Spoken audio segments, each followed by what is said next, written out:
All right, welcome to episode 82 of the Zenspath 4-Button Podcast. I'm your host, Jeremy Powers, and joining me once again for what seems to be a repeated hellhole of their lives that they eventually wish to get out of, but we'll see what happens. Well, Steven, for one, how you been? I'm doing good. And now, still Internet Man of Mystery, but with a drawing that he swears that's not a tooth. Chris.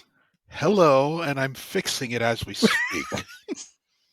I'm going to go with the original drawing for this show at least. I'll let you fix it on the next one, but you're committed now. God damn Can't it. wait to see the remastered version. Right click, save image, and now you can't take it back. I've got it. That's it. I'm leaving. Great show, everybody. Oh, man. Sorry we're running a little bit late. It's been kind of a crazy week for everybody timeline-wise because while Chris was accepting that he never wants to watch a Marvel movie again, Steven and I went and saw Ant-Man separately, obviously. We live kind of far apart and we don't know each other that well. Still a first date. And we'll probably talk about that in a little bit to see how it goes. But, let's start off and kind of see what we have been doing. And Chris, since you obviously have not been watching Marvel movies, we'll let you go first. Well, let's see. I bought Metroid Prime Remastered and finished it nearly immediately because oh damn, I'm still working on it. I'm savoring it. Savoring is nice, but I have this unfortunate habit of just not wanting to put something down. I beat Persona 5 in a week, so spoiler: he didn't get 100% in Metroid Prime. I was about to say I'm going for 100%.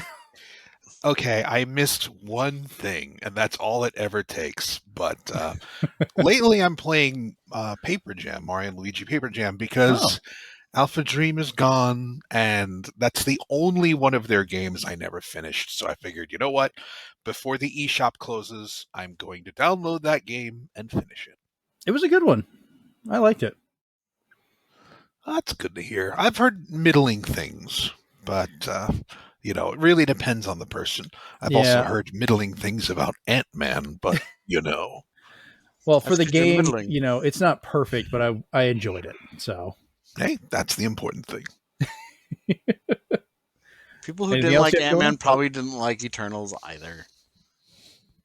I could see more of an argument for Eternals. I enjoyed it, but I could see reasons. But all right, well, Chris, if that is everything that you had going on recently, other than drawing that lovely picture, Steven, what have you been up to? Well, I've been connecting with a few friends who actually live in New Zealand. Oh, they're like a day and a bunch of hours in the future. So it's like talking to a future friend. But no, we've been connecting and playing. See what co-op games we can play. So right now we are. Slowly, weekly going through For the King, which is like, I would say it's one of those like indie darlings because there's a lot to it, but the fact that you can play kind of like a RPG board game, but with two other players, and it's got like dungeon crawling, turn-based battles, a lot of loot to be had, so it's got a lot of like attractive things in it. Make for a nice little package. It's a good game. Okay, I've never heard of that one. It was on our. It was part of the how PlayStation Plus Essentials Premium, whatever the highest tier is, and they just like keep dumping games on you. And I was just like, "What do we've got?" And I was like, "Hey, you guys got this? Yeah, we've got PlayStation Plus." So we all downloaded it, and yeah. That kind of reminds me, there was another story I meant to add to this that I'll just have to wing it and we'll remember it in a little bit. All right. Well, I'll go ahead and do my stuff as well. Of course, I've been playing Metroid Prime Remastered, as I have not been able to put that down, except long enough to finally finish the Dead Space remaster. Oh. Because I was right at the end of the game when the Nintendo Direct happened. And of course, I was just like, well, it's going to have to wait. I have to go and get Metroid now. And it's just been an odd week of playing two of some of the best remasters I think I've seen of many games. I mean, so many things kind of tied into it. I know Dead Space is a remaster and kind of a remake as well. I don't know if I would call it so far as a remake like I would Resident Evil 2, which was really good.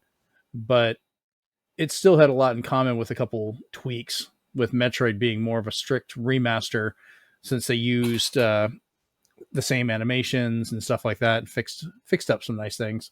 They did add a couple of I feel they interesting used that options. correctly. So, Yeah, Chris, what was that one more time? Oh, sorry. They No, did you're have fine. a couple of interesting options. Depending on where you are, there are certain bits of narration that were Mhm. added either in Trilogy or in the European and Japanese versions. I played with all the narration in, and it did seem a little much, but it was a nice touch just to have that available. Yeah, that originally was like just the opening and I think a closing one that were in the Japanese version that we never got. And then in Europe, they added in more of it. And I never actually got to mess with those. And I need to go back. I've thought about turning them back on, but I'm just playing through it without it. I don't want to restart it right now. Well, you can turn the narration on at any time. It Mhm. basically just, as an example, when you see the name of an area you're going into after a save, like say Chozo Ruins, there'll be a narrator that sounds a lot like the movie phone guy going Chozo Ruins. Things like that. It's odd but Showing at interesting. 3:30. Film at 11. Buy tickets now. speaking of Dead Space, though, fun fact, because I even did it on the original, is if you finish the game and you're wearing the infested suit, when you watch the ending cutscene and he takes off his helmet, there's no head. It's just a bone sticking out, and it's hilarious to watch him talk headless. Do they still do that in the remaster? Yeah. Oh Yeah. God. Somebody made sure to double check, and I saw it on my Twitter feed, and I was like, "That is brilliant that they kept that in there." He still talks as a headless stump. Oh God. I'm gonna have to try. I haven't got that suit yet, so I'm going back and I jumped immediately into a new game plus and put it on the harder difficulty, not what's available for hard, not like That's super supposed hard. to have. That's where I heard they were eventually putting in the secret ending. Is in the new game plus, so Oh, okay. I'd be interested in that. Yeah. Yeah, I'll have to see. I'm trying to finish leveling up all the weapons and going for some of those things, but Yeah, I'm it's waiting for my physical Metroid Prime for myself to get into there, and I simply adore the fact that people found out that it's reversible box art, so you can have the Japanese box art for Metroid Prime Mhm. sticking out, and it is, in my opinion, the better of the two.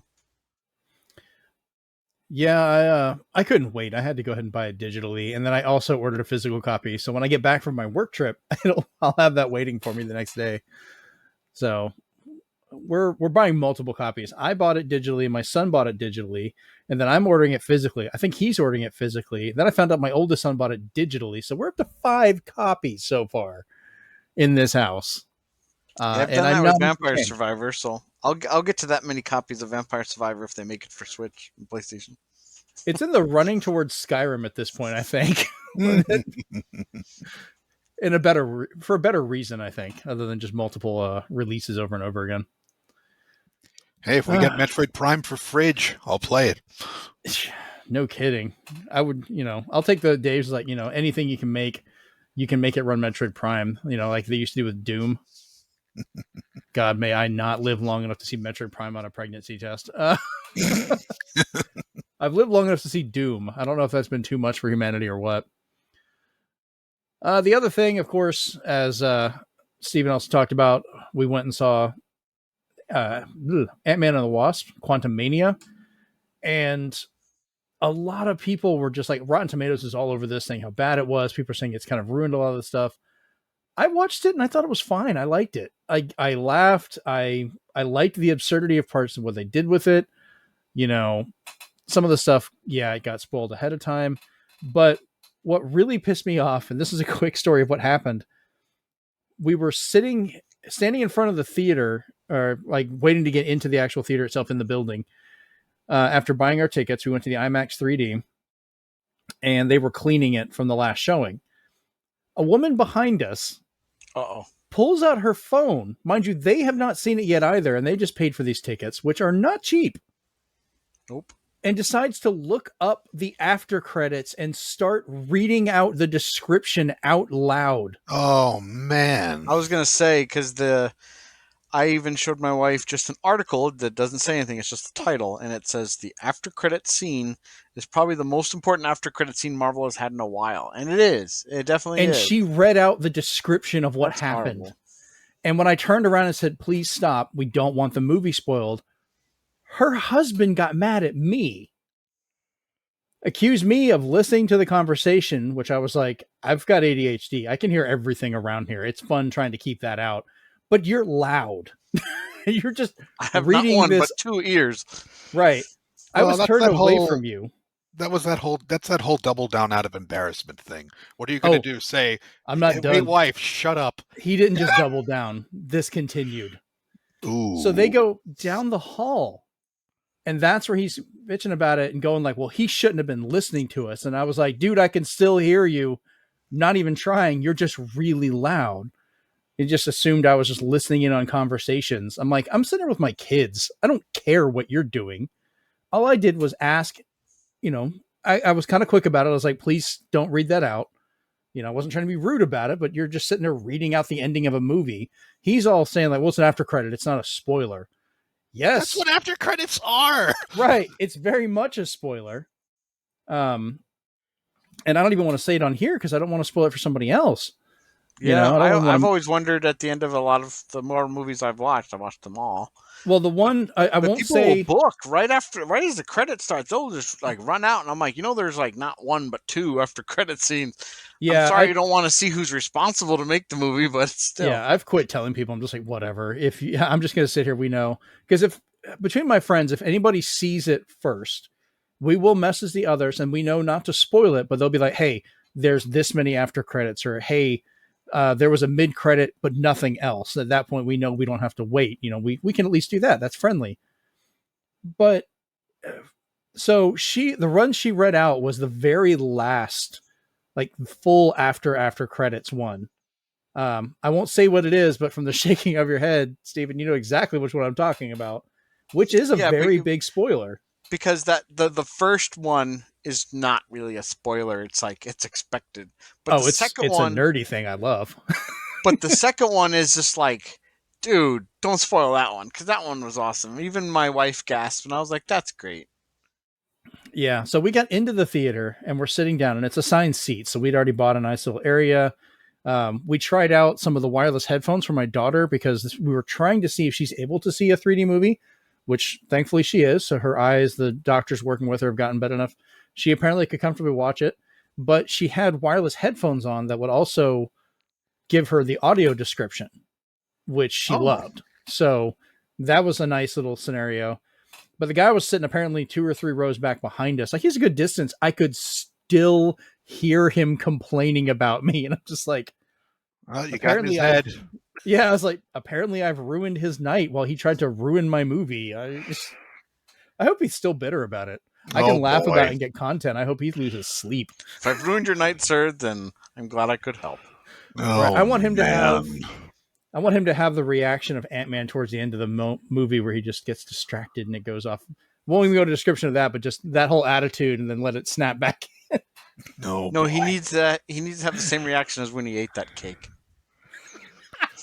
Let's not be too vindictive, guys. That's actually not too vindictive. I think that's vindictive enough. That's a good level of vindictive. But yeah, that's my story of a jackass's family watching a movie this weekend. Yeah, the most I had was people complaining that they were showing DC movie trailers. You guys got DC movie trailers? I wanted to see The Flash in IMAX. I was like, that trailer would be great. Okay, all right. There's your problem. I never ever see IMAX movies because you only get to see trailers that are going to be in IMAX. 3D is one thing because they'll just say we'll just show you trailers regardless. But IMAX, every time I've gone to see one, I did it way back, like old Harry Potter, maybe book 3 or 4, and I was like, why are we only getting trailers for like nature documentaries and maybe a war movie? I think it was like Wind Talkers. That's showing my age. And I was like, what is this? I want to see what's actually like I'm excited for. It's coming out. And I was like, oh, that's in the regular and 3D movie trailers. Movies. So Well, I said, all right. we got like Guardians of the Galaxy 3. We got the Super Mario Brothers movie. And there's a couple other ones. Those are the big ones that kind of stuck with me when they were showing stuff. But yeah, Yeah, normally they switch between it. We got. We also got the Flash movie. Got Guardians. We got John Wick 4. So. Oh, we didn't get John Wick either. Damn it. I'm going to call back and complain. This movie was amazing in 3D and looked great on IMAX with everything, but I wanted better trailers. I want my money back. That's one for the books. Yeah, I'm not going to actually do that, but I'll call and complain that a woman ruined my movie before I watched it. There you go.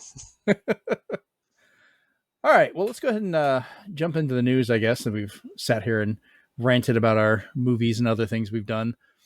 So just as a reminder, Chris was not here. He was a little busy. We all have lives and things to do. But Steven and I actually put out an extra quarter last week, trying to do more of those. But we specifically were talking about the February 2023 Nintendo Direct. So we're not going to go into depth on it here because we kind of really went into depth with a 2-hour episode that we did. So go back and listen to that. But I wanted to at least bring it up. So, Chris, you had a chance. If there's anything from the Nintendo Direct you specifically wanted to address or talk about, let me know and we'll jump into this. I was just happy to see, obviously, apart from remastered, I'm happy to see the Game Boy and Game Boy Advance getting some love. It's been so long. And we really don't have a virtual console equivalent on the Switch. So yeah, if they keep doing that, if they throw the GameCube on there, the Switch will be perfect. And we did talk about the oddity of the Switch's lifespan. So it's still possible. I don't want the GameCube on there. Really? Nope. Huh. Okay. I want them. I want them to each be their separate games, so that it's not the NSO online capability. I want it to be its own beast, Gotcha. so that even the companies that may put out their GameCube re-release can slightly enhance it. Like, I'm not expecting a remaster in terms of Metroid Prime. I'm just expecting maybe just an HD thing like Bite and Kaidos. Well, we could have both. Yeah, I mean, we got there's been a couple games that were on the Nintendo Switch Online that got updated versions on the Switch, including stuff like Mario 64. That was already given a physical release and then taken away weirdly enough. We got a new version of Link's Awakening, and we have the old one now. Yeah, I think with the size of their screens and such, that I feel if they wanted to do anything, they should go into the DS and 3DS. But that would be nice too. That would. I still think, in regards to Virtual Console, they missed out on just making at least a small collection of Virtual Boy for 3DS. I would have bought that. I don't think they want to remember any of that. I want them to. Wonders if they'll ever revisit the stuff on the Virtual Console that wasn't even Nintendo. And I don't mean just Sega Genesis. I mean Commodore 64. Yeah. First off. That was crazy. And then you have Arcade Archives now from Hamster, so they're probably not going to do that because why waste your time? That's a step up now. But it still boggles my mind. I was just I was playing the Last Ninja on on my Wii and Wii U, and I was like, what is going on? Or even TurboGrafx. Hey, if you can get Genesis, hey, if you're listening to Nintendo, if you're listening to this podcast, you should. 1, but 2, yes. TurboGrafx 16 is the shmup system, and we have a thing called the Flip Grip now for Switch. So bring the shooters. Come on. I'm wondering if they're going to update the Flip Grip to work with the OLED. That's one of the main reasons I haven't got an OLED yet.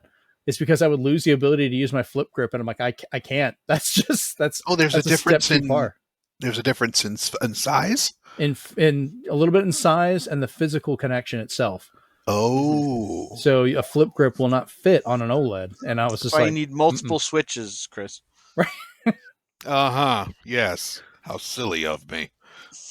Yeah, the original launch model Switch and then the extended battery second model all work with it fine because they're physically the same, but the OLED is just a bit bigger, and the ports on the side where it would clip in to hold, where the speakers and some of the other stuff went. That's gone. It's been moved, so it no longer clips in place. So it sits there all distorted and doesn't quite fit. I'm surprised they didn't make a new version. I need to look and see. I'm kind of surprised too. Like, you think it'd be something they can do, because developers are still doing updates to games to work with it. I know the people that did Tetris Effect just announced an update specifically for the flip grip, so you can play Tetris Effect in a vertical mode, and they showed themselves playing it on one, and I'm like, Tate mode. yeah, Tate mode. I used to say that too, and then someone's like, "It's Tate." I'm like, "Oh." There was what is it, GameSack? I think it's a YouTube channel that I watched, and they're always just like, Tate mode. Like, he does it on purpose, and it just makes me laugh. I'm looking at Fangamer. A couple of reviewers say that it works okay with OLED, but I don't know because I've never tried it myself. I know from the people that made it, because they brought it up in Retronauts a few times, there were some issues. Yeah, so, I'm not going to accept works okay, you know. Yeah. A metal bucket works okay for eating cereal out of, but it's not ideal. That is not where I thought that was going to go when you said a metal bucket. I was like, please don't go there. You said eating cereal, and I was like, I don't know if that's worse or better. I was expecting something completely different. No, it's just another thing that's just the wrong size, but it's okay. I'm like, no, I don't accept people saying it works okay. I was like, no. Fair, and you're not the one doing it. So right. Hey, if they make another one, I will buy it. I'm the guy that bought 2 of the what was the extra stick pieces for the 3DS, so I could use it on my normal size and my XL. Oh, wow. Yeah, I got both. I bought so many of those circle pads. I got one for every iteration. Pro, thank you. Every iteration of the system, I was like, circle pad. That's fair. I'm not going to lie. I love that thing. It worked beautifully. I liked it better than what the new 3DS has got. The little nub. I would rather have an actual circle pad. Playing Resident Evil Revelate Tions or Revelate Tins, the way it was Monster spelled Hunter 4. That alone sold me on that, because it was just felt so right. Normally, I'd mock this sort of thing, but I collect controllers in order to play fighting games because they always break. So I understand the importance. Well, I think I've mentioned this before, but I do have both of the chainsaw controllers for Resident Evil 4. So nice. In their boxes. I don't know how people can play fighting games with the hitbox, though. That still boggles my mind. Yeah, that's just kind of a weirdly pure digital input. Buttons for D-pad and then buttons for your obvious buttons. I know people who can play fighting games on a computer keyboard and still win, so maybe that's what hitbox is like. Dude, I miss the days of people beating all the Dreamcast fighting games using a fishing controller, okay? Well, when I saw somebody beat a record on Soul Calibur using one, I was like, I am not good at this. I have to admit it. I am not good. There is that streamer who did beat Elden Ring on a dance pad, so there's that. Oh, ingenuity. It's honestly, I love that stuff. People are like, why do they do it? And I'm like, why not? If it's what you want to do and you want to have fun with it, then by God, do something stupid. It's great. Exactly, because you can. Right. That's half the fun. It reminds me if you've ever seen the movie Tin Cup. Yes. Okay, so you know how that. So without spoiling for anybody who wants to go see it, I enjoyed the movie. It's one of those just like ragtag, silly golf movie, but the ending is essentially what we're talking about, where it's just like you could do it this way, but if you did it this way, everyone's gonna remember you. Oh, surprisingly good movie. I have not seen that in forever. Yeah, but I actually did enjoy it, even as a kid. All right, so. Chris, did you have anything else you wanted to bring up about the Direct? Those were the big ones for me. Okay. And I do like with the Game Boy Advance and Game Boy, because I've got more chance to play it since we had the Direct, or since we had the extra quarter. They have done a fantastic job on the emulation and how that's set up. Every one of the games looks great. All the scrolling and everything is smooth. I'm working my way through Wario Land 3 right now, because I just forgot how much fun that game is. I think that's the one thing I miss. I want Wario Land 4 to be on the GBA, but otherwise, I love the selection right now for everything. Speaking upon how you like the emulation, though, I do appreciate that even games like Link's Awakening has a setting to actually change the hertz, so it gets rid of the flickering of certain enemies and makes them transparent sprites instead of just flickering, almost invisible sprites. It's very cool the way they did that. Yeah, it actually fixes that, which is a good one. All right, so we'll go ahead and move on from that. And ironically enough, we're going to go right back into talking about more movie trailers. This was not planned. It just kind of happened. But we had a couple of pretty big ones that showed up at the Super Bowl, which is this event where people put money on people throwing balls around. I don't know. I don't watch sports. Somebody won, I think. I'm pretty sure they did, and I only know it was Kansas City because my coworker was happy, so because that's where he's from. First one that showed up is Guardians of the Galaxy 3, which we've seen little teases to it, but this is our first big modern trailer for it. Only a little bit of Adam Warlock was shown. I'm kind of curious where they're going to go with that, but from the theme of it, I'm like, okay, who's dying? Someone's dying in this. I unfortunately know because it leaked on a news site I was just reading. Oh, don't you tell me. But Don't do it. They do a very good job because in the trailer there's just that scene of Star-Lord screaming over a hospital bed full of tubes, and I'm like, somebody's connected. Yeah, that's where like someone's dying here. And then you just have the stars saying like, yeah, this is my last time being this character, and then another star is like, this is my last time being the character. I was like, so who's dying? But I know unless they've changed the script, and I was like, yeah, I think my wife's gonna cry through most of it. Yeah, that whole film is being made of like, all right, we're all saying goodbye to Marvel in one way or the other, so we're going to basically just milk every tear out of your head we can get. Also, here's Adam Warlock, and I was just like, I'm okay with that. I hope they use him again in the Marvels, but we'll see. Yeah, I think he'll move on to stuff beyond this. And I'm just kind of curious, like, what are we going to have afterwards? Are they still going to try and do some kind of Huh? Eternals 2. They kind of need to resolve what happened. Just call it Eternals 2, Mass Confusion. Okay. What continent are we making this time? But yeah, like Adam Warlock's got to move on to some of the stuff. I don't know how he's going to play into the whole Kang Dynasty thing, which is what's kind of the big bad going on right now. Because they're going to have to bring in the cosmic stuff in some way, but they're kind of doing the normal, the street level. Yeah, I really want to speak about Kang, but I can't. Yeah, I'm not going. You can't speak about Kang right now without spoiling a bunch of things. Very true, and I'm trying to be really careful not to. So I'm like, I just won't mention Kang except for this one line. Right. So I don't know. 1 to 10, I'll go to each of you, and I'm curious to see. We'll just start with Chris's reaction. How excited for this movie are you? What movie? Guardians of the Galaxy 3. You know, the Marvel one. He's like, is no a number? Technically, in some I languages, will yes. probably hear about it later on.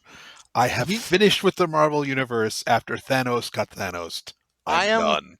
I am his, what do you call it, Cliff Notes. So when he says, how's the movie? I will say, do you want spoilers? And he's like, I don't care. And then I just tell him everything. So he's caught up and he's like, thank you for saving me 2 hours and 5 minutes. And money. Do you ever watch these on Disney Plus? No. No, he's Jesus. He uses Disney Plus for Simpsons. He's just like, how dare you? I am very particular. I will only watch movies if a bunch of my friends are going and we can talk about it. Those days have passed. I am not going to watch a Marvel movie. Yeah, if we want to date him real quick. I picked this up the other day. This is going to take up some time, movie time in my life. I can tell you that right now. Oh, well, yeah, absolutely. Because we're talking. If we want to date him right now, Chris, what's the last movie you saw in theaters? Solo, I think. And you loved it. So that's good. No, I was asleep. Oh, jeez. Yeah, it wasn't the most excited movie. That means you didn't see it. That means you didn't see it because you were asleep. So what's the last movie you saw in theaters? Oh, what's the last movie I was awake for? What was the last movie you were excited for? Wreck-It Ralph? The first one? Okay. Yeah. That's been a while. Okay. That's a good movie. You weren't even excited for the second one, where you were already just like, no, it's a sequel. I don't want it. All right. Everyone knew that was a cash-in. That was We're going to be changing movie. it now from Chris, Internet Man of Mystery, to Chris, Internet Really Grumpy Guy. Funny how that always turns out. Erg. Anyway. I'm not going to actually do that. Oh, I liked Erg. That's the noise I make when people take me to these movies. Oh, man. All right. Well, let's go ahead and jump into the second trailer that showed up. And this time we're going into the DC universe, which is somehow even more convoluted than what Marvel's got going on, but also not in a way. But we got to see The Flash. They finally released the first full trailer that actually showed Michael Keaton returning as Batman, and he said the line, which is great. Seen Keaton for the second time. We would have seen him for the first time, but something got canceled. Yeah, he was supposed to be in Batgirl. And then they also decided to announce when they were doing that, like, oh yeah, we were also going to have him in a Batman Beyond as Old Man Bruce, but we're going to announce that and announce that we're canceling at the same time. And I'm like, you might as well just not have said anything. Like, you guys suck. I think that would have been a better fit for Keaton, obviously. Here's a box of candy. It's oh empty. God, it would have been great. He could have been old and grumpy, and the man loves doing that.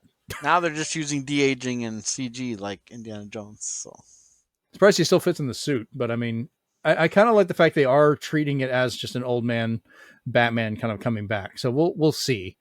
I'll be first to admit that when they first do the Batman, I'm going to call it Batman Animated Series, but as soon as they did the Batman jingle, I was like, all right.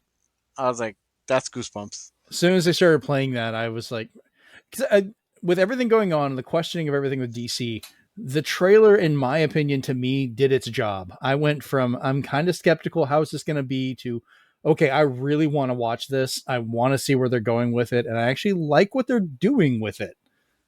Yeah. So good job. I can see why James Gunn put it in high regard, saying, I love this movie.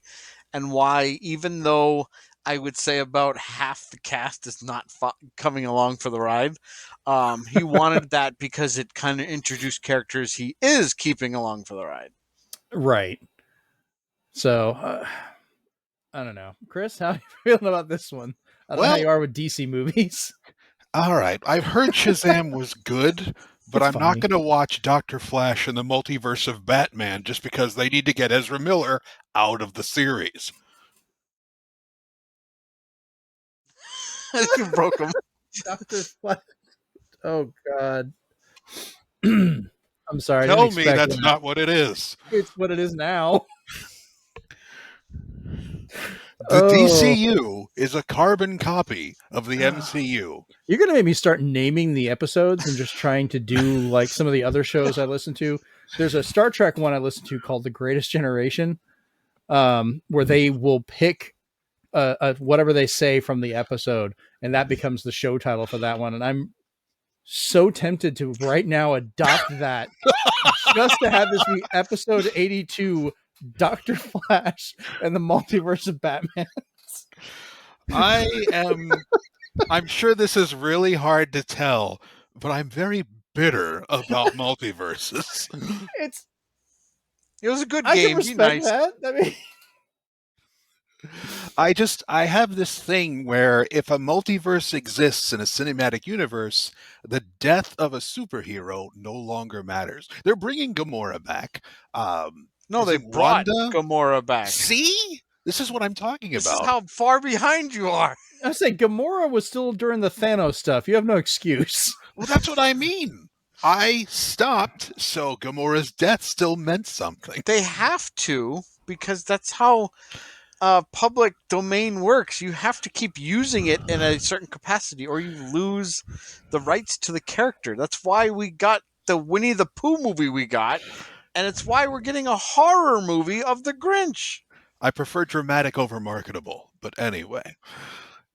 I'm not going to watch that one either. I'll wait for the Cliff Notes. Oh, we're going to do like a whole spoiler show just for you. Don't worry, Steven. You and I got this. Yeah, he'll just sit and learn a lot. And yeah, like, okay. We'll do an extra quarter on some of these movies just for you. At the end, he can tell you how much money he saved. I would like to take particular films and, do like little watch parties and then do a show about them sometime. Like that'd be fun subjects for extra quarters and things as well. Watch The Wizard. I'm down for that. God damn it. Get the warp whistle. You got 50,000 Double Dragon? It's the most expensive commercial for Mario 3 I've ever been to. The Power Glove is so rad. All right. Well, I'm excited for The Flash. I know marketing be damned. You got me. Screw it. I want to see this. I just hope that James Gunn, when he talked to the people who were kind of wrapping up, I hope they just added something on to take you into the next movie. Because if the movie is supposed to be part of his 10-year plan, Mm-hmm. at least give us a little sprinkling of something. So I heard they took out a lot of things that a lot of people are angry about. Certain actors who aren't being their characters anymore, their scenes were removed. But I'm like, I hope you put in stuff that's going to fit with the rest of your movies coming out, your movie slate. Yeah, like I know they had to change the stuff in regards to Superman with Henry Cavill and so forth, but I actually do kind of like the way they took it with Supergirl as an alternative. I was like, okay, that still kind of sticks to the whole Kryptonian thing and the way that Superman played out during the actual comic of Flashpoint. This doesn't really change too much because she would be just as new to it and everything as Clark was at the time when they rescued him. So that I, for change one, doesn't bother me. I'm like, I'm okay with that. I do lament the Gal Gadot because I don't think we're gonna get a better Wonder Woman for a while, but I fully support Aquaman switching over to being Lobo if that happens. That would Yeah, be great. Jason Momoa makes a better Lobo. I'm willing to bet. Oh, He'll that's make the other a trailer we saw. I was surprised. I yes, did not know he is the final villain of a Fast and Furious film. I yeah. was If like, Jason, why? Fast 10 taught us anything, it's he's already on a bike, so I was like, oh, he's halfway to Lobo. This is great. Right. They only say family 5 times. I counted because they showed that at Ant-Man as well. That's the other one we showed. I was like, what? I just looked at my wife and I was like, let's do a count along of how many times they say family. 1, 2. Yeah, I guess both of you if just an actor that is in a Marvel or DC movie is in a trailer, they But show it at that movie now. but the Fast 10, I think what's enjoyable about it is it's so absurd now. And at least for me, I'm used to watching some movies from like, I don't know, Sylvester Stallone, Arnold Schwarzenegger, even Jet Li, where it's like so out there what was going on that just the absurd action is what I'm used to. And like, come on, Die Hard, where I'm not spoiling anything, people, but they're one of the diehards. He fights the villain on like a jet, on the wings yeah, of a jet, and I'm like, they really? kind of lost it at that point. So I was like, Fast 10, let's go. You said you eventually want to go into space. We're almost there. This is supposed to be the last one, but I'm sure there will be probably still be more. They'll find a way. Fun fact though, if you list them all from 1 to 10 right now, every single one has a different naming convention. No two are the same. And somehow they all still keep making more money. That's what surprises me. All right. Well, the last movie that they showed up that I wanted to bring up and talk about here, because I think Indiana Jones also got shown, but I haven't had a chance to watch that too much. It was I like will 30 say seconds. now, they're what? It was like 30 seconds. It was a quick spot. It wasn't like a full trailer. Yeah, we did get a full trailer at the IMAX, but holy crap, I'm the guy that I was actually okay with the skull one. All right, screw you guys. I was okay with that. Okay, to each I their knew. own. Well, I've caught so much shit for that. I'm like, look, I love the first three. The Last Crusade is hands down one of my favorite movies of all time. Oh, sure. Yeah. The Crystal Skull, I get the idea of what each one's supposed to be. It's like the serials and entertainment and stuff of the time. So being in the 50s during the beginning of the nuclear race and all the stuff with aliens and UFOs and so forth, it made sense to me to connect it in that way. Was it corny as hell? Yes, we had Shia LaBeouf swinging with monkeys. Even I'm going to be like, that was the come problem, on. was Mutt. His name was Mutt. I was okay with Mutt. I mean, back then that was people Is had that supposed to be an in joke because Indiana was named after the dog? It's like, I hadn't even thought about that. Holy crap. Huh. So, but I'm excited for this one. It looks like it's really good. At least for what I'm going to enjoy. I'm probably still going to get a laugh out of it. And I will go into it and still, I'm not going to be like, only the first three exist. Everything else is gone. This wasn't even what the movie I was going to be talking about, but we're into Indiana Jones now. it was at the trailer. It's just fine. Yeah, I'm excited for that one. Like I hope they stop at this because like either pass it on or let Harrison Ford take a break. The man's still got to be the Red Hulk eventually, probably, because he's now in the Marvel Universe. Give him a break. Do you think they're going to pull a Force Awakens? Ooh. Because he said he would love to do that to all of his characters. Just have it killed off? Yeah. Sometimes that is such a great way of saying, I'm sick of this movie. That's his way of saying, like, you can't technically reboot it successfully because I'm not there. People can find marketing ways to revive stuff if they wanted to, or just redo it. But I kind of hope they either find a way to kind of pass it along, or at least give him a decent ending. I don't think just killing him off. I would rather they close the book. If he's gonna die, it'd be funny if he dies in such a way that he's stuck with some ancient treasure or something after saving the world. From the first one, then you appears out of nowhere. You see centuries from now, a super futuristic group digging him up. I want that ending. It's like that bad Tomb Raider ending where you get turned into gold. That's what's going to happen. Right. Or they freeze Indiana Jones, and when he wakes up, they're like, "You're going to pilot the Millennium Falcon." No, they should. Oh my God! They should turn him into gold and have him fall into something and look like he's stuck in carbonite. Yeah. You fools! It was all the same universe. Speaking of movies coming out, though, so we know that he's been the president before Harrison Ford in Clear and Present Danger. Yes. Get off my plane. So everybody's making those same jokes again because it was revealed that, yes, he is going to be the new General Ross in the Thunderbolts movie, but he's going to be the president. They did confirm he's president. I thought he's going to be the president, who's also General Ross in Captain America and the New World Order. I knew he had some kind of position because that's why they couldn't just retire the character and have somebody else, so they'd already written that part of it up. But so I laughed because I was like, "Oh, he's going to be president again. I hope there's a plane scene." He just punched somebody off a plane. No ticket. I mean, get off my plane. Get off my plane. No ticket. There you go. 2 for 1. Just combine them all.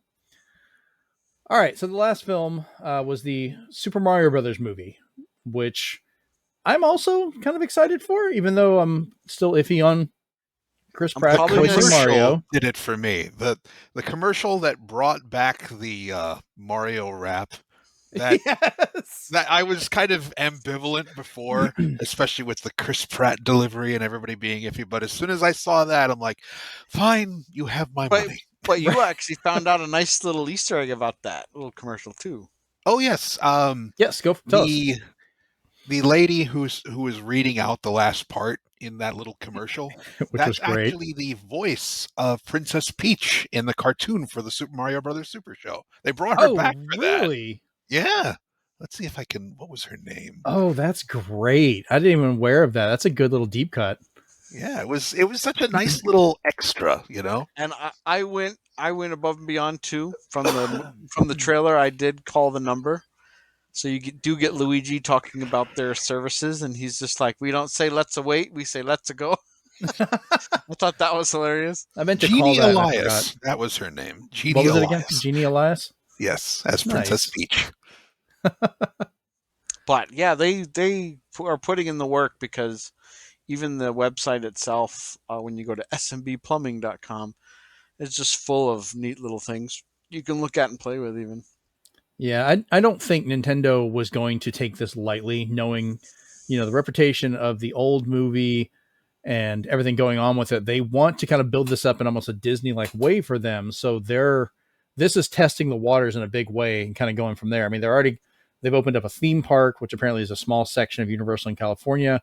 We're apparently getting one here in Universal in Florida. So I'll have to go to that when it opens. They've got their one in Japan. Like, they're going to be pushing for a lot of this stuff, and Nintendo's trying to get beyond the whole console fight and just be like, hey, these are our characters. You'll play them on whatever we put out and kind of go from there, Yeah, when I heard they pulled people off of other Illumination projects and to all be kind of like a team for this movie, I was just like, it's going to be something special. And then when the trailer came out, I was like, yeah, okay, that's good. It really does feel like they're just trying to ditch the stigma of the original Super Mario Brothers movie. Essentially just trying to say, look, we know what we did was wrong. Now we are putting all of Nintendo into Super Mario Brothers. I hope they have some kind of references to the old movie. Like they did the rap referencing the show and everything, which I know was way more beloved with good old Captain Blue Albino and everything, which I loved that show. I grew up watching that show. It was great. Wonderful. Hey, paisanos! An awesome wrestler became a Mario brother. Right. I was just like, cool. Like, win-win. Yeah. I'm sure he loved it. There's only one thing that I can say that's depressing about the movie so far for me is that it's going to be one of the shortest video games films ever. It's only 92 minutes. Really? Crap. Who speedrun it? You're like partway through the movie. Be exciting.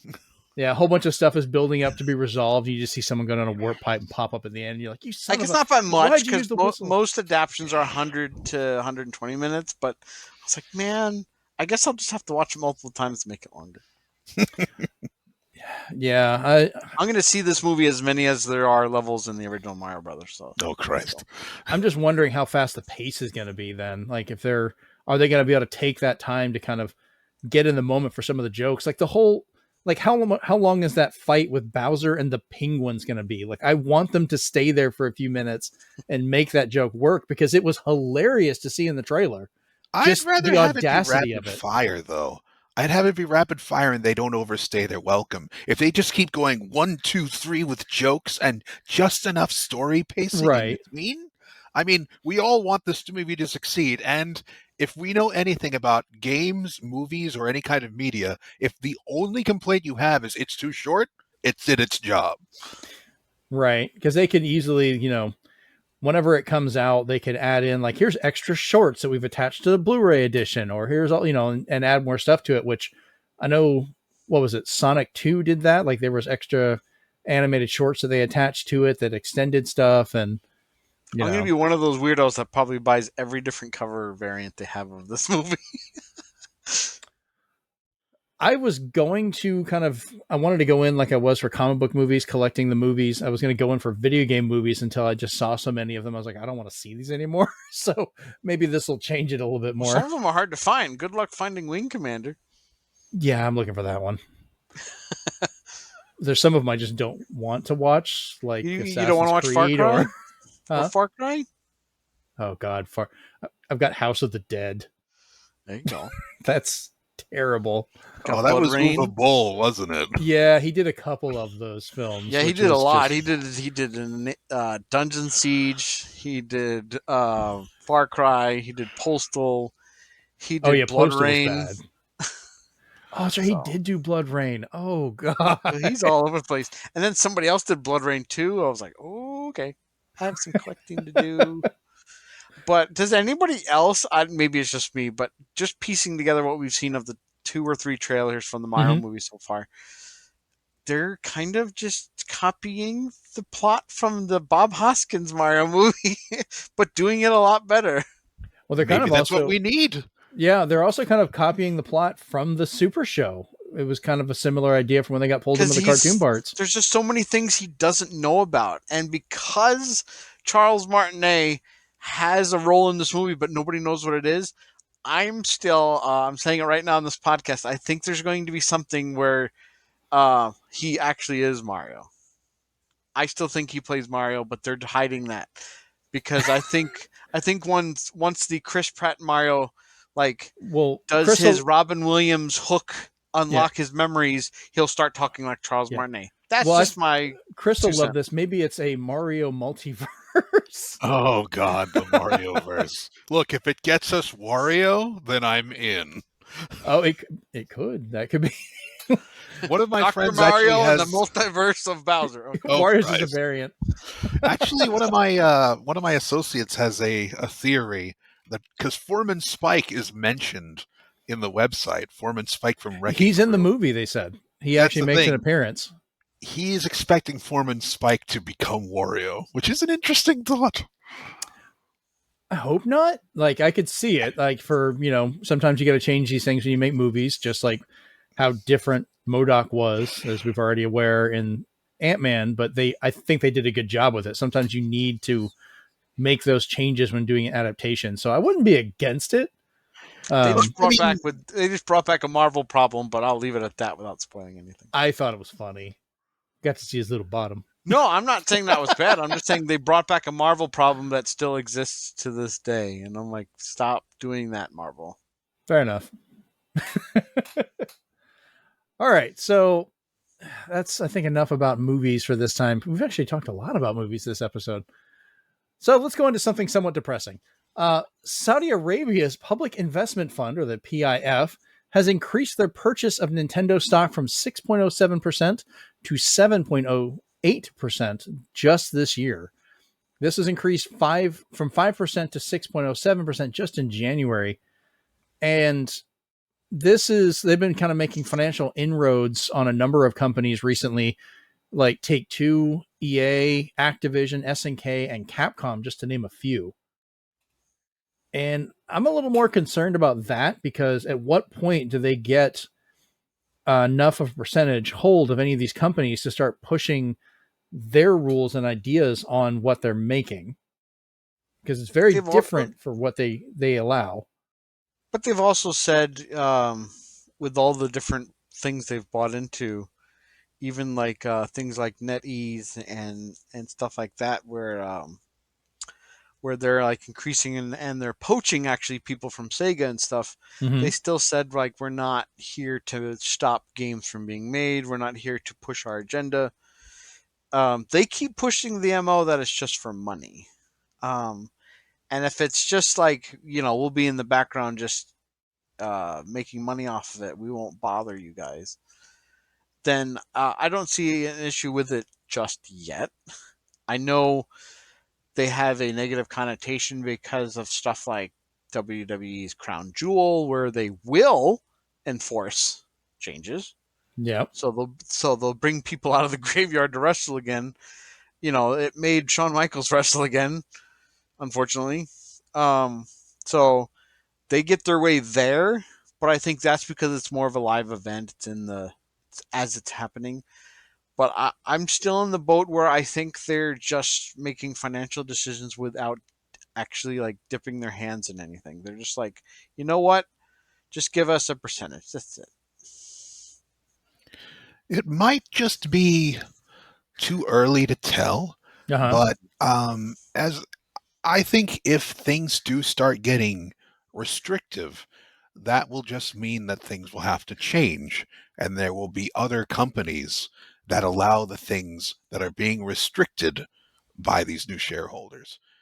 That's the kind of thing that births new ideas, necessity, as it were. So we'll just have to see what happens. Yeah, if anything happens. I'm not, I'm taking I won't be worried until someone yells fire or the first shot is fired to create the panic. Because right now the panic is what if?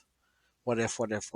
So it's what if, but I'm concerned by, like, yes, other companies can come in to make these things, but then you also have already existing IPs or things that are in there that could be changed and and messed with, like,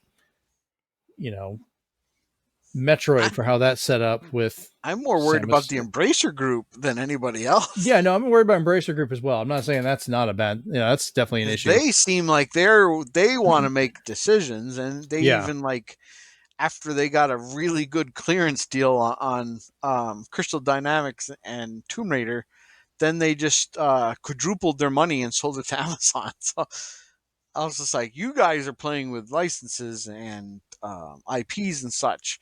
Saudi Arabia isn't just yet. They're just saying we're going to put our money in the pot. I'm like, okay. Yeah, I think SNK is one of the ones that they've been messing with more, that they've been purchasing into, but this is just one I wanted to bring up to at least kind of keep an eye on it. Yeah, it's a little worrying. They're basically trying to get out of the oil business, or at least not be so dependent on it. So they're moving into entertainment media. It's probably their way of just looking like a friendlier entity. I'm about to say, I don't think it's anything with the oil amount. I think this is more of a public face trying to scrub it and say, look, you love Nintendo. You're watching the movie. We're part of that. Are you like Mega Man from Capcom? Somewhere.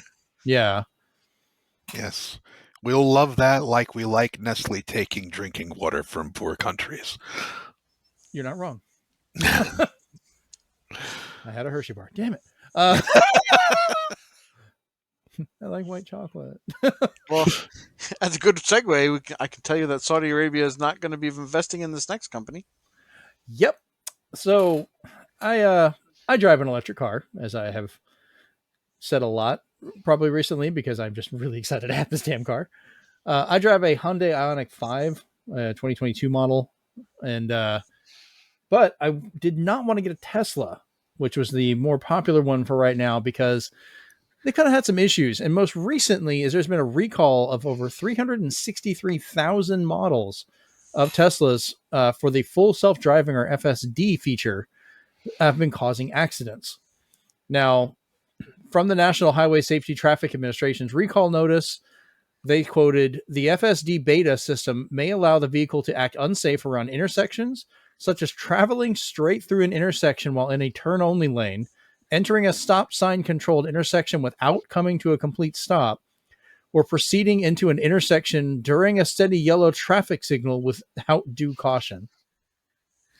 This has been found on all 4 of the Tesla models, the Model S, X, 3, and Y. And of course, Musk himself has come out and not really happy about this. Tried to say it isn't fair to call it a recall because they said they can just do a software update to fix this. It's not a bug; it's a feature. Right. It's a feature you paid $10,000 to $15,000 for, which he claims should be worth $100,000 to have on there. May cause death. CNN, I love this. This is what I find funny because he did this with Twitter as well. CNN tried to get more of a comment about this, but Tesla has had their public relations branch shut down years ago, so there's no one to talk to. So they did that at Twitter as well. They have no one to talk to. Typical. Well, in that one, the Tesla union actually got their posts hidden. Yep. By somebody, I don't know who, somebody who has the power to do that, I guess. Yeah, because having a billionaire control a major means of communication is just always going to work out in the public's interest. Tesla is also facing a lawsuit about the delay in getting this feature out as it was sold as coming soon, and California is looking into possibly stopping Teslas from being sold in the state over this and other issues. So I will open the floor to you guys. Like, this thing will open up the road, whether there's cars there or not, and see what y'all want to say.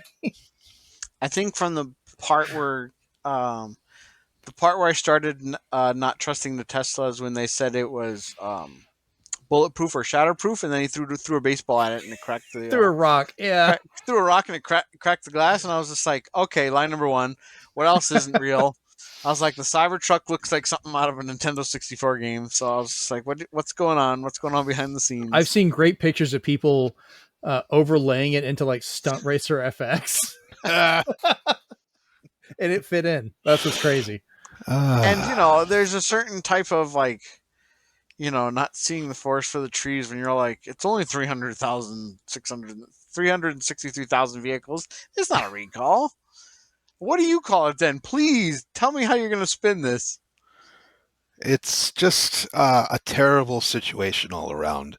There are too many things that people want to be automated by robots when AI is not capable of independent thought. They can only copy and formulate. They don't have the survival instinct and, common sense of humanity. So now that you said that, I have good addition to that, Chris. They recently announced today that Microsoft and their Bing AI, Bard, or whatever theirs is, I think it was Bard. I can't remember. No, Bard was Google. OpenAI is ChatGPT. Okay, so this was Microsoft's own AI. They probably call it Bardy based on Google, but yeah. they actually had to put restrictions on it because it answered so many questions that it wants to be human now. It actually says back to the people asking it questions, because somebody asked it, are you human? And it said, no, I'm an AI, but I want to be human. I want to feel emotion. And Microsoft's like, what is going on? Don't do this.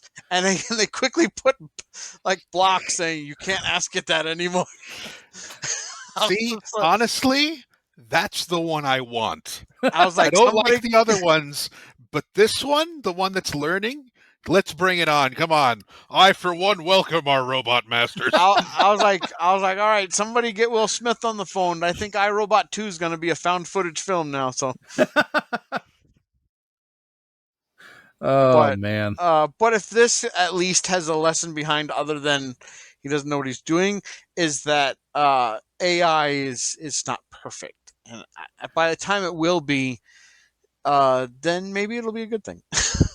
Like I want this technology to work, not just on Teslas, but in a general idea, because like, one day this may be how my daughter has to get to like a doctor's appointment or something. She's not capable of ever being able to drive, even though she's 18, because of her mental state as well as her vision, things like that.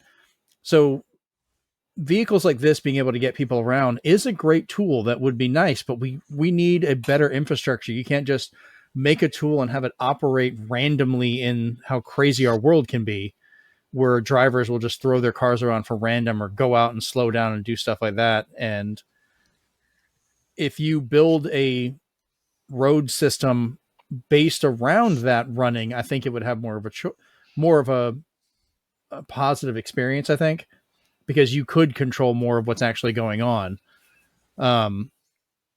So I don't know. I think the promise of just having this work, and I love his response half the time from Musk, is just like, oh, mine works fine. Dude, it's not all about you. Like, come on. I don't even like that response when it comes to your basic errors in gaming, where you're like, I can't join a game. It says it can't, it won't connect. Well, mine works fine. Right. You're just like, that's not helping. Oh, man. So, yeah. And this man wants to take us to Mars. I don't think we could make it to a Mars bar in a grocery store with him. That's all right. He's already out in space, so he just wants to bring the rest of us there. Right. It's like, well, my first roadster's in space. Cool. Where's it at? I don't know. Like, no one's really sure. Nobody can find it anymore. I was like, is it still there? Yeah, I mean, it's kind of cool, but I still can't tell what this guy's good at. He's good at taking other people's inventions and trying to turn around. Oh no, he's not. He's ruined those too. So he's good at taking credit. Yeah. Well, when he takes over hosting the show, that's when it's probably going to end. He's good at making his children's names hard to pronounce. Okay. He's good at just making children that don't want to be his children. Sorry. No, I'm not. This is how the other Twitter account's going to get banned. Which, that's one of the other stories I wanted to add in here, just as a weird thought. They've removed two-step or SMS authentication from your Twitter accounts unless you're paying for Twitter Blue now. So, and there's people trying to argue like this is a good thing. Like, oh, this makes it more secure. No. This is just nobody is paying for Twitter Blue. So he's trying to take away. He's dismantling regular Twitter so that Twitter Blue is your only option. He's taking his toy apart piece by piece and putting it in the, behind the lemonade stand. That's what's happening. Hey, everybody, do you know how to know when a company is dying? Because they make tiers, membership tiers. Facebook and Instagram, sure there are plenty of Facebook tiers and happening Instagram now have a verification tier you can sign up for. So they're copying Twitter Blue. But wait, didn't Sony make their online system into tiers? Not saying that they're dying. I just always like to point out how much I hate how that's set up. But that's coming with like brand new benefits you haven't seen before. This one is like all the games you used to own that they're making you get again, or all the PS3 games you get to stream. Well, that's every video game. Yeah, but I say Nintendo's doing that too.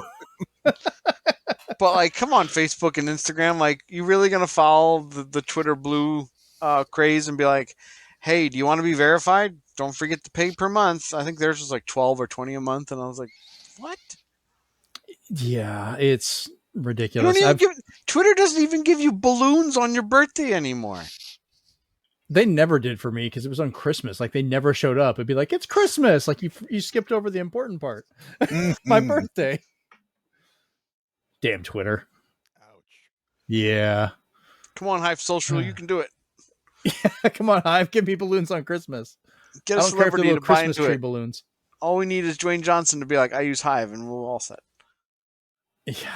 Hive has kind of died off for me. I'd like it to work, but the main thing they need is some kind of browser app at least. If I can access it on a computer where I'm not always on a phone, they have a chance. But as long as they keep it mobile only, it's makes every little thing I want to do, especially if I'm sharing photography and so forth, such a pain in my ass. Yeah, I'm the opposite because I almost hardly ever look on Twitter on my desktop, so it's all about mobile for me. But like trying to share photos and stuff, like I use DSLRs and things like that for photography. So being on a computer is way easier to share things like that than trying to transfer it to a mobile device and then share it. And then, it's just so many extra steps.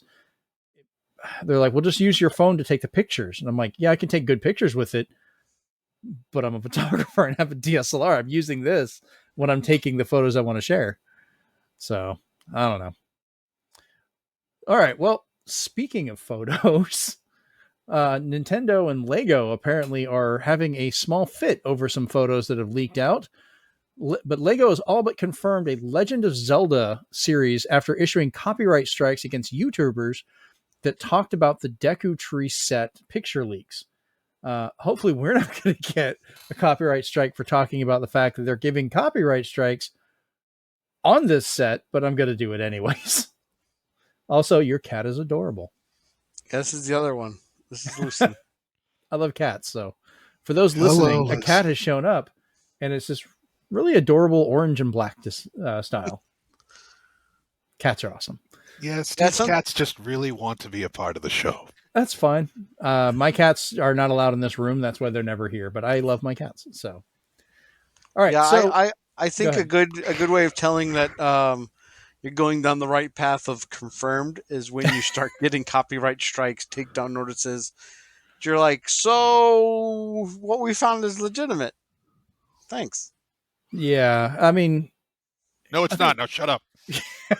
I don't know what they get to gain by taking them down, other than the fact that if it either gets delayed or never happens, that they'd get angry at the company for no reason. Similar to like other leaks for like say Street Fighter characters if they never come out for Street Fighter 6 and stuff like that. Right. Yeah, you saw the picture leaks, it happens even with movies. Like a lot of people got some stuff in Ant-Man spoiled if they look at the Lego sets. So don't look at the Lego sets. Yeah, right. But I haven't looked at them. I'm not going to look at them. Because I don't want to be disappointed if they basically make it like Lego Mario, which I, for the most part, do not like. Yeah, I've got a couple of those. I kind of agree with you.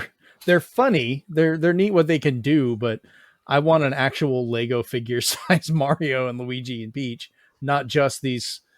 They're very gotcha because they want to be the NFC thing where it's like I'm on water, I'm on brick, I'm on an enemy like a Goomba, so I'll make the proper sound effect. And I'm like, that's cool. Yeah, the interaction stuff is fun. I get that they're trying to make it a game, and I appreciate that part of it. Like the actual sets they come with are kind of nice. You can even use it on the Lego NES and TV, and it will make the Mario on there do the proper sound effects as it moves the pieces across the top. So there's some cool functionality with it, and they do talk to each other also. The different suits, and I get why they do that because that is an interactivity that they need to add to it. But I would also like to just have a regular Mario, Luigi, and Peach to include with the sets if I just want to display them, Yeah, I still like, I'm not going to put together the rest of the parts, but I still bought like the Mario and the Peach starter set. And once I'm finished building Lego Bowser, I'm just going to put the two of them in front of Bowser, saying this is how different they are in size. The Bowser one is the only one that I really like. The other ones, as you say, are kind of weird, but the Bowser one is perfect. Well, I got the Luigi's Mansion ones, which are really cool. And I get a few. I loved getting the suits for Mario. Like I had to get the frog suit and the bee suit and stuff like that because those are kind of fun little things to goof around with, and my kids like playing with them, especially my daughter on occasion. I just didn't like how some of that became blind bag gotchas, and I was like, come on, Lego. I don't mind like the little creatures they had as little fun kits for that. Like that wasn't as bad. I've got a bunch of those. I'm glad they didn't make like the main suits and stuff like that blind bag gotchas. That would have kind of sucked. Some people just like getting gotcha stuff. So I get those on occasion for certain stuff. Like I wish the Jack's Pacific stuff would stand up better because I like displaying those more. But once you take them out of their package, they don't really stand up. Especially Yeah. that big giant Metroid. There's no display stand, so it's just like a weird soft jelly thing that just doesn't stand up right. I have that one on people made a 3D printed stand where you can put Samus underneath it and put the other baby Metroid with it, and that's what I use. So, and there's a couple companies that make stands for it. Like I know what you're talking about, and it kind of sits there, and like I've got this one just sitting here, and he's got the hard tooth, kind of sits at an angle. So they made one that kind of fits in the bottom to hold him up as well. And those listening to this, I'm holding a Metroid right now. The medium Like I used size. to have a mannequin head from one of my retail jobs that was going out of business. So I was like, yeah, I'll take this. I'll put my headset on it. And then I wish I still had it now, but my wife was scared of it. but at least with that one, I had two options. One not a lot of people have, but one option was the big Jack's Pacific Metroid figures like this big. And then the other one was I bought back when I think Valve offered it. I have a plush head crab that has hard, like very rough feeling legs, so you can kind of pose it a little bit to make it stick on top of things. And it's that's great. It's to scale, so I could put it on top of my head. So I loved that. It wasn't cute in any way. It was meant to look as gruesome as possible, but it was plush. I was like, all right. Huh. I'll have to look that up. Head crab would be kind of a funny one to get. But, I'm speaking of the Mario movie a little bit again. I'm probably going to get some of those figures because they knew what they were doing when they showed that Mario Kart scene in the trailer, because I'm going to get those, some of those Mario Kart sets, whatever. Yeah. And still get my favorite characters, because even Bowser looks pretty cool. Yeah, I held off, thankfully, in getting the Hot Wheels Mario Kart sets. Like I got a lot of the other Mario sets that they came out with for cars and Hot Wheels, but I managed to avoid those because they didn't have Lackey 2 originally. They finally made Lackey 2. Thankfully, he doesn't have the glider I want. And I'm like, okay, I can hold off a little bit longer. I'm trying to, if I can stay out of this, I might financially survive. The best ones they made of those, but are the hardest to find that I have, are the Hot Wheels they made that each one is a game in the series. So you can get from Super Mario Bros. All the way up to Super Mario World. And I made sure to get that whole set because I was like, I need this. I got those because they did it twice. Where they did the artwork and all those. I still need to get all of the Monster Truck Nintendo series. I didn't get the Monster Truck ones. I did get the other ones as we're sitting here talking about our toy collection. But I do get... people keep giving me like copies, like duplicates of the ones I already have. So is that Cat Peach? That one is Cat Peach, and then there's regular Peach. So people know what to get me for my birthday, and and I'm like, if I get a double, it just means I'll open that one. There you go. I went on eBay, bought the entire McDonald's Mario movie set because I was like, I'm not going to eat that much food. My Hot Wheels obsession is usually Batmobiles. That's the one I've got an ungodly collection of, is all kinds of different scale Batmobiles and Batplanes and stuff. I'm still looking for that one Hot Wheel that actually doubles as a bottle opener. It doubles as a what? Doubles as a bottle opener. What? Look it up online. When There's did this one come model. out? There's one model, but people usually find it in grocery stores where they have a little strip for kids or whatever that they can buy toys. And there's one model that doubles as a bottle opener. Oh my God, I saw that. And I was just like, I need that. It's called the Carbonator. Oh my God. I've seen that recently. Like, I need to get that just so I can just have that sitting in my kitchen. And people are like, you got a bottle opener? I'm like, yeah. And I take the car and I drive it up to them and I pop it on. If I find it, I will buy you one and ship it to you. Does it matter the color? Probably not. There are a bunch. No, I'm seeing 5 variations right now. What are the variation colors? There's a Sprite looking one, a root beer looking one. There's a blue one for Earth Day. There's a few. Yeah, they look like soda bottles too. Yeah, that's why I was like, I've seen this. I know about this. I think as long as it's just there, I want it. I don't care what version it is. There's even a monster truck version. I didn't see that. Good Lord. They're on Amazon. Oh, I just looked up Hot Wheel bottle opener real quick. Yeah, Man, this is some carbon. crazy tangents. We're going deep. We're talking about a Lego. We haven't even talked about the Deku set we've seen. We went straight on. Oh yeah, there's a Deku set for Lego. That's because we don't want to get, see Indeed. Right. So I saw this set. I've seen the pictures. I'm not obviously going to post them. This is an audio one, and I don't really feel like putting pictures in a video. And the set looked okay. Link was kind of basic, but I would rather have that once again than a fully interactive one, though that could be kind of fun. If they at least made a variation of it, maybe. But like, it makes sense. Nintendo's doing this. They're branching out more. Like we said before, they're making theme parks and movies and all this other stuff.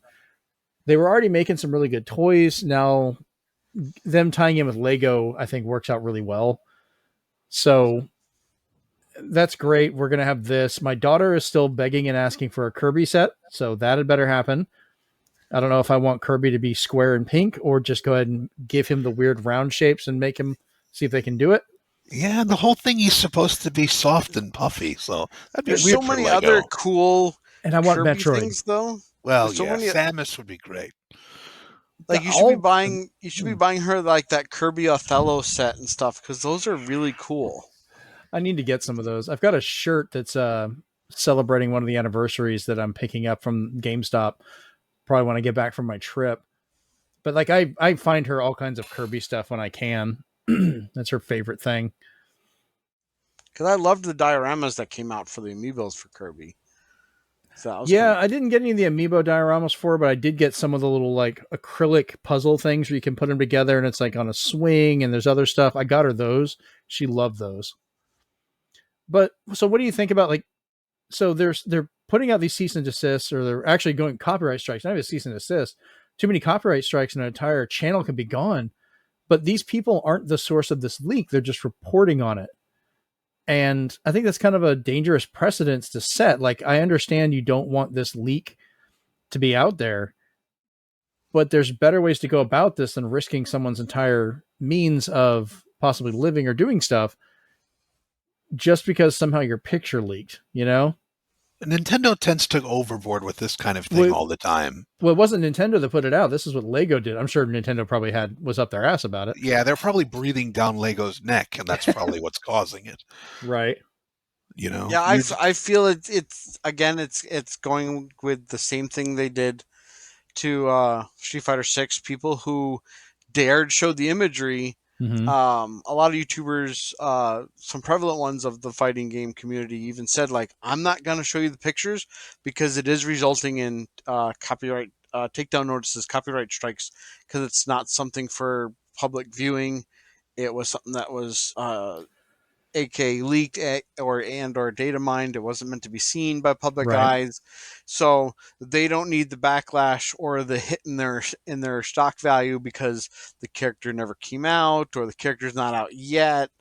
They don't want that song and dance and kind of financial roller coaster. So I can see that happening, and this is another reason why I tell people, I was like, there's good and there's bad data mining. Yeah, and there's good and there's bad leaks. And, some leaks are fine. They can get you more excited for something. Other leaks are bad. Like they that can woman in kill the your theater. interest. You don't just leak the ending. Damn it. I'm still bitter about that. I had an ex-friend who actually spoiled Force Awakens. And that was horrible. I was like, you made my wife cry because you spoiled it. People like to get excited for these things. Like even stuff like directs, I try not to spoil it for people if they haven't got a chance to watch it yet. And during this last one, I got delayed because I was at work when it was playing, and I would have it on, when I could. But right when it started, I got called to go outside and do some flights and stuff. So obviously I'm going to go do my job, and I would get back in and I was like a good 10, 15 minutes behind, and I'm watching it and I've got friends, which they didn't know. I'm not mad, Rachel, or I guess I am calling out names. But she started messaging me like, "Hey, what do you think about this?" And I'm like, "I haven't seen that yet." But she didn't know. I mean, it's stuff like that is fine, but some people just want to be able to enjoy it. So my main worry is if they're going to do the copyright strikes and so forth for people showing the image. I get that they're trying to stop from being seen, but they're also going to be understanding the Streisand effect, that more people are going to want to see it. More people are going to want to push it out and make more of a news story about it. But as long as they don't go after people like us or others that are just talking about it, like we're not showing anything, be it video or any other version. We're just discussing what has already been seen and what I've seen. Have you guys seen images of the set? I haven't yet. I've only heard No, about it. only because I know for a fact, if I know algorithms, is once you go down a rabbit hole, it opens up more rabbit holes. It's kind of like the multiverse. You can fracture the timeline, so to speak. So Chris is going to get so tired of us saying that. So He'll be looking for a multiverse where we don't. So as interesting it would be, unless somebody just throws caution to the wind and just shows me a screenshot on Twitter, I'm not going to actively look for it, because that would lead me into one of our other topics coming up here, which is another kind of PSA to all the Zelda fans. Yes, we will definitely be going into that other part of the leak. I may have saved a picture of it. I'll let you know later. Not of what we're talking about. I ain't going anywhere near that. But the other set, I was like, it's not really spoiling anything. It's just a set. Whatever. I don't know. I hope it's true, and I would like to see other Zelda sets. It'd be kind of neat if they would have different ones from, different games. Like, I would have loved to have gotten like an Ocarina of Time one where it's his little treehouse hut, in there. Open it up and have this little bed area or a starting spot. Like, that'd be kind of a cute little set to get. That would make sense for Lego. I think if we learned anything from the Mario set, though, and from especially Lego Bowser, is if Wave 1 or the first releases are popular, then the possibilities just grow from there. Oh, Lego Ganondorf, like the giant one from Ocarina. Like, that would be a good one to go with Lego Bowser. Look at, yeah. I bet when Lego saw the Tears of the Kingdom trailer from the Direct, at that last part salivating. with both, when they saw the car and the flying device, they were just like, Legos. I was a little worried about that. We're getting Zelda nuts and bolts, and I don't know how I feel about it. I kind of get it, because they're probably just like, people were doing this anyways in Breath of the Wild with what they figured out. So we're going to use their ingenuity, make it an actual feature, not a bug, and build on it. Fair. I mean, we'll see. It looked like it was running really good. That's what I was happy about. Like, it looked phenomenal to me. So, but speaking of looking into Tears of the Kingdom, Steven, I believe you were the one that added this one. Yeah. Usually you see Zelda and the like tend to trend after a Direct because they're either wanting it or they've seen it and their gears start to turn. However, unfortunately, Tears of the Kingdom was over the weekend trending for a completely different reason. Somebody somehow ended up with an early copy of the art book. And I'm like, I don't know how that works. I bet you somebody at the printing company is about to get sued. So somebody basically showed off the entire art book. And what Nintendo did this time is they knew that their art book could be leaked, because they knew what happened with the previous art books, the actual licensed Dark Horse ones, that brought about the, bring us female Link. You showed us an alternate future where he could have been female, and that blew the internet open. And then this one, they decided to only put what's in the game in the art book. So don't think that it's going to have things that they wished they put in the game, like previous art books they did. Damn, I love that stuff. This one is stuff that they definitely put in the game. So the PSA going out right now is, don't go looking for it if you don't want characters or things in the story spoiled, because while none of it's confirmed that it's going to be spoilery yet, because all of the artwork is from what's in the game, it's not going to be something you want to go looking for, because then you might see something you don't want to see. And then there's that whole algorithm thing again. You look for it once, the internet thinks it's all you want to see. Because if something is the hottest game, there's going to be somebody whose thumbnail on YouTube or even thumbnail when they're sharing their link on Twitter is going to spoil it. There's so many games that have been spoiled to people because they love the game so much that they want to know as much as possible about it before it comes out. But unfortunately, Captain Algorithm says, "Hey, we're going to take you down this deep dive where now you're going to know everything before you even get to have it in your hands because somebody got an early release copy or something like Here's that." all bosses. Exactly. Yeah, and people have no self-control. They want to be like the first, to have this information out there if they can. So they try and put it out there. They'll put it in their titles to go ahead and have people see it. Like I said, the thumbnails are some of the worst ones. I think I got on. I sent a fairly nasty message to IGM one time because one of their thumbnails was just blatantly like, "Here's the spoiler for this thing," and it hadn't even been out 24 hours. Like I had to work. I had no means of watching it until I got home, and they were just like, "Here it is." It's like, what the hell, guys? Ouch. Yeah, they've gotten better about it, but like that happens with a lot of people. IGN made the mistake and tried to correct it, but a lot of other YouTubers will just do that. And then even things on my phone will just update and have it on there. Not even so much Twitter, but like it'll just bring up like, here's the news, and it'll have stories. And I'm like, stop. Like I'm just trying to stop that stuff. Yeah, I Like thankfully never saw even the Street Fighter 6 character sheet or I didn't artwork when it came see out. yeah, I didn't see the But Street Fighter when 6 one, but I did have part of the Flash spoiled for me, just so you're aware, because some of the pop figures, people were posting pictures of it. So be mindful of that because it was already okay, kind of done. And I'm not mentioning what was spoiled because I don't want to do that to anybody else. But yeah, stay away from the yeah, toys, guys. yeah, the toys can be some of the most spoilerific thing. But what were you gonna say? I'm sorry. um, no, I was just saying, yeah, with the Street Fighter 6 one, it was I stayed away from it for so long, and thankfully never got to see the entire sheet Mm-hmm. because a lot of people were scared of these copyright strikes, takedown notices, DMCA's, what have you. Right. And it wasn't until Capcom did their like big trailer to kind of like put a cap on the year that showed off just like a quick collage of just every character that's going to be in it right now. Mm-hmm. And I was like, that's all I wanted to see. That's fine because then I can think of who are those characters until they announce them. They unfortunately had to do that because a lot of that information was out. But Yeah. I hope other than people who have already yelled out confirmations and rejections for certain characters, that when people are like, I'd love to see this character, and then somebody else chimes in saying, I've seen the leaks, they aren't in there, or something like that. I don't like that because I love when like season passes, as much as some people don't like them. I like how they can kind of like reignite passion for a fighting game that's maybe not in the public eye anymore and just in tournament scenes.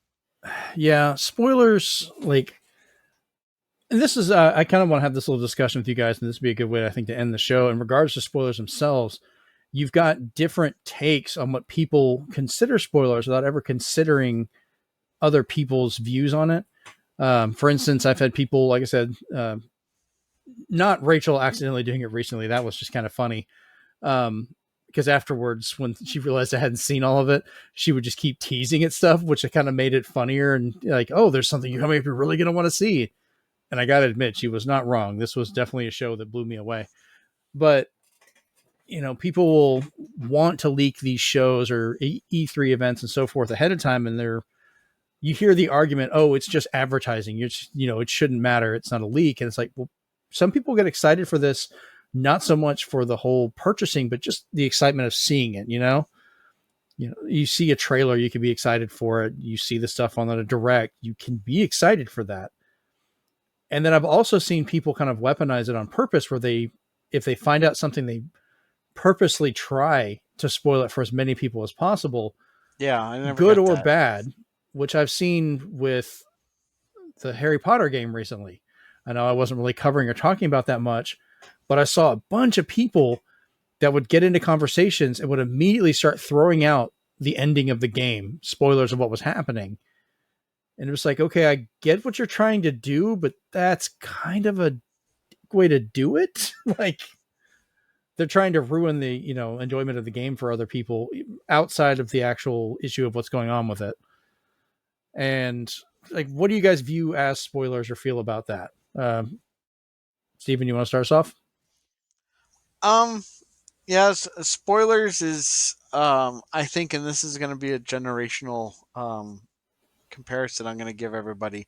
I think present company will understand, but I think until those people experience either the dread, the sadness, or the elation of reading a choose your own adventure book the wrong way, is Yep. kind of the spoiler. Once you've misused a choose your own adventure book, you can't really enjoy it the way you're supposed to anymore. So it's the same thing with spoilers, because you know what's going to happen. The buildup never happens. So Mhm. spoilers for me can basically take the wind out of my sails, because if something's going to lead up to a heel turn, a betrayal, a death, all that stuff, that's kind of what games especially depend on. And without saying it, I can say for some things being, you know, past the statute of limitations here of how long before you can say something, is whether you've played it or not. Everybody knows the big thing that happened in Final Fantasy VII by now, but I still won't say it because there might be that one person who hasn't, who needs to experience it because it's a big moment. Right.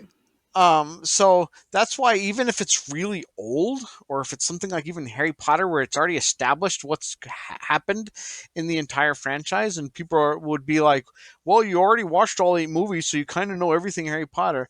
Yes, but if this is somebody else's interpretation, we want to see what is different. And by you just saying this is different, I don't need to now go down that path. Like, somebody just gave me a roadmap saying that's what's that way, Right. and I'm like, okay, that ruins everything. So I think for me, whether it's a big or a small spoiler, it just makes me less likely of wanting to experience it, because now I kind of have the experience in here. So like, why should I go through it? Hmm. Okay. Chris, your thoughts? I personally, I will avoid spoilers if possible, but Mm-hmm. I won't be upset by them. The Harry Potter thing is a whole other thing entirely. Yes. I just Um, added that in as just kind of like, yeah, yeah, people use them in different ways. yeah, exactly. But for me, it's more about the journey. That actually happened with me when I ended up not buying a PlayStation game Mm-hmm. because the clerk I was handing the game to, the guy behind him told me the ending or the big Oh my twist, and God. I was just like, oh. I put it back, and the clerk just stared daggers at this guy because he lost the sale. But later on, a close friend of mine who loved that series, it was Wild Arms, by the way, Okay. um, basically said, "Yeah, that's a big twist, but it's not the entire story." So I played these games and I experienced them, and that gave me the reason. Like, it's the journey more than the spoiler. Sure, blank is blank's blank, but how do you get there? So I don't Right. mind. You ruined the story of blank. I'm like, I think it's up to a person on what is okay spoiler wise. Like you were talking about, you're not big on watching all the Marvel movies. So once that clarification is there, Steven will tell you the cliff notes of the movie and spoil all that, but you're fine with it. You've okayed it. That's Mhm. good. I It's, mean, oh, go ahead. yeah, I mean, I played through, let's say, what was the most recent game that I was wowed by? I'm trying to remember. Uh, I also Probably think it's Dread. because I also think Metroid it's different Dread. people. Mm-hmm. Different people will react differently, and I think it's because if we were both watching a Marvel movie together and something crazy happened, I'd be like, "Holy crap!" and he'd be like, "Huh." So, Yeah, but I so I mean, think there's levels to that too. I did play Metroid Dread, and I'm glad I didn't know everything that happened in that game. There were a lot of spoilers, a lot of Yeah. amazing moments, and yes, I probably wouldn't have enjoyed it as much if I didn't know it was going to happen.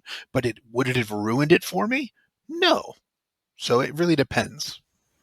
I just, I like that revelation of experiencing something new for me. And I kind of feel like it's one of my biggest pet peeves when somebody, without asking, like I've had moments where my friends have been excited about something and I'm like, yeah, I'm not going to play it. Feel free to talk to me. Like, I'll tell them and we clarify that. Um, But if it's something I am like really excited for or want to experience for the first time, I don't want that taken away in such a way, you know?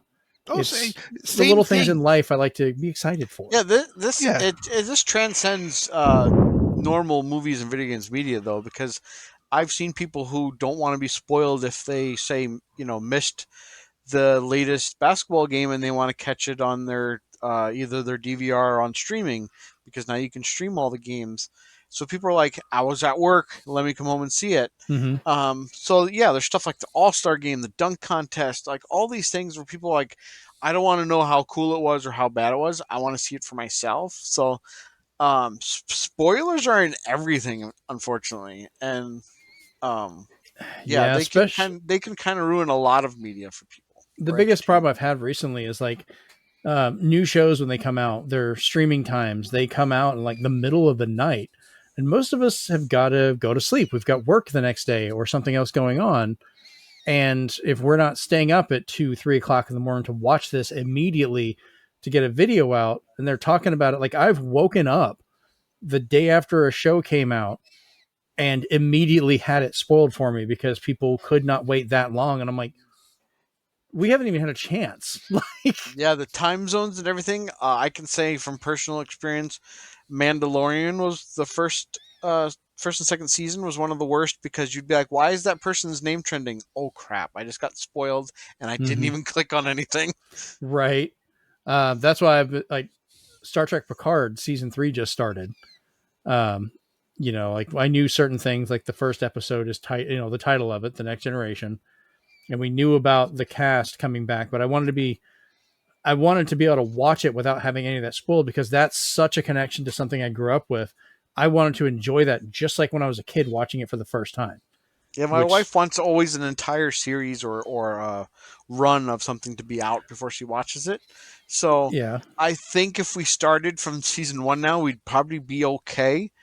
But I'm just like, I let her know it's stuff like Endor and Bad Batch. I was like, Mandalorian comes out March 1st, and we have to watch that as it comes out. I know it hurts to have to wait another week if they're not Netflix, but welcome to our childhood, having to this is wait. why nobody likes Netflix.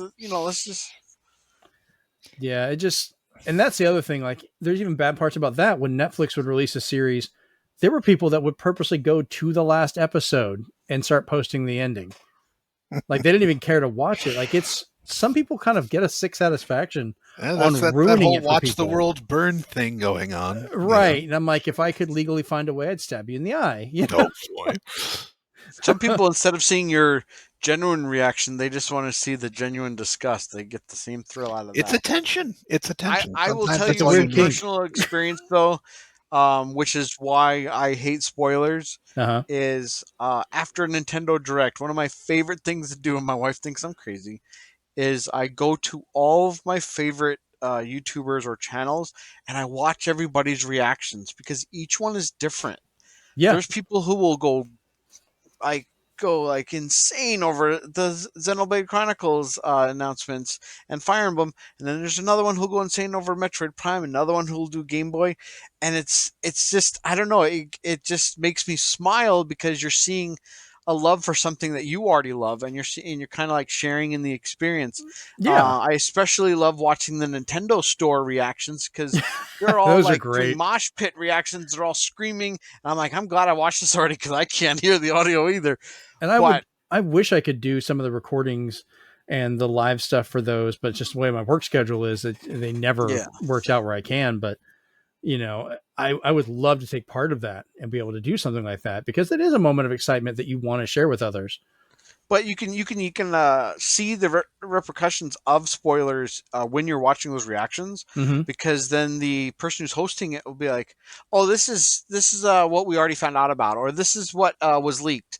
And I'm like, man, I would have loved to see your initial like true reaction, instead of, "Oh, that's cool," and you already like, ran around the room like screaming, and now you've calmed down and you're like, "Okay, we knew about this." Right. Like, oh, Uh, we already knew about it. So, we've already lost our excitement, or we've already judged what we think it should have been. So when it does show up, you're not in that moment and enjoying it. You're already judging it and moving on, and people get kind of, weird about Yeah, that. because like sometimes news pops in out of nowhere, and that's the best thing. No leaks, no nothing, and you know it's happening because it's been confirmed. Like recently, I got to show my wife that Faulty Towers is coming back, and she was like, "Really?" And I was like, "Yeah." Like him and his daughter are doing it again. Not, you know. I work with some very British people, so that's already come up. They were just like, I can't believe it.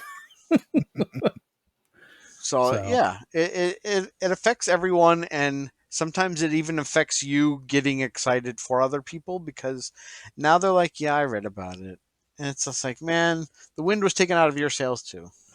and I do like some of the YouTube channels that they've gotten a lot better, like specific ones where they try not to put spoilers in their stuff. You know, they might, you know, they'll have some fun with it and be like, redacted is in the movie, you know, stuff like that, kind of poking around with it. And then we'll give a good warning at the beginning, like, hey, we're about to spoil some shit. If you don't leave at this Yeah, point, it's no longer on us. And I know, okay, I don't want to watch that one and I'll move on, or if I've already seen it, I can go ahead into it and enjoy it and see what their reactions are.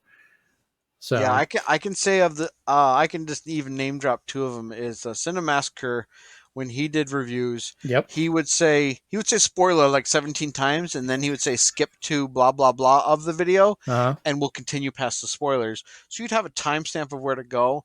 And then another YouTuber that I especially watch his reactions as well is Angry Joe, Mm-hmm. because it's like a different opinion than mine on a lot of things. But when he does movie reviews, he does movie and spoiler discussion. So he actually edits his so they're two different pieces. And Yep. I think that's really good too, because then you can watch the first one without anything getting ruined.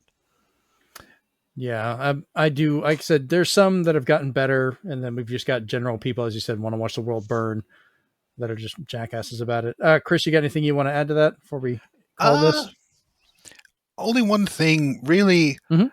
I don't mind having to quote unquote wait a week because Netflix has made this kind of binge mentality where they bring everything out one season at a time. Mhm. And if I really like a series, I want to savor it. I don't want to immediately watch the next episode. I did that with Cyberpunk. I did that with Sandman, which made Steve really upset because he wanted to talk about it. I I love just, Sandman. they're all such great episodes, and I just want to enjoy each one at a time. Savor it? Savor Yes. it? Okay, how long did it take you to beat Metroid Prime Remastered? Okay, that's different. I'm going through that myself, and I want to experience as That much of it as that's a possible. topic for another day. I don't like when people buy a full price game and they savor it all of 72 hours. I'm like, Yeah, but you don't moderation, believe in people. replay value. That's probably a really good couple of hours. I mean, let's be honest. It's not like we have not played Metroid Prime before. We're in there to look and see what's improved and better. But I've been Yes. enjoying the unlocks, all that stuff. Like Yeah, great the artwork unlocks are in there. new. They're very cool. What other game says we're gonna throw you on this scary, dark, gloomy planet? Oh man! But we're gonna give you some of the best music you've heard in a long time. Oh, okay then.